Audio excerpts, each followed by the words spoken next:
今年對12生肖嘅預測啦，其實都有少少整合嘅。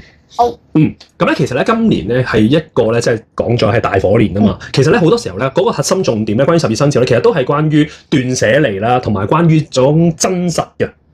都我諗人與人之間嘅溝通係要真誠啦、坦誠去溝通啦，真實咁表達自己內心嘅諗法啦，同埋都講緊一啲無論喺事業啊或者喺個人成長上都需要有一啲創新嘅方向俾自己啦。因為咧其實咧頭先講到啦，大火年咧其實好多嘢都係好虛幻啦、好急速、好快嘅。咁正係因為呢啲原因咧，即係我哋會把握到佢嘅優點咧，就係話去火咧就可以燒毀重生咁樣噶嘛，就係將舊嘅嘢唔要斷捨離燒走咗佢，同時間咧唔好俾火嘅幻象咧影響得我哋太緊要，我哋要安住翻自己。咁所有嘅身心啊、工作啊或者係關係咧，都會相對咧走到一個理想嘅方向喎。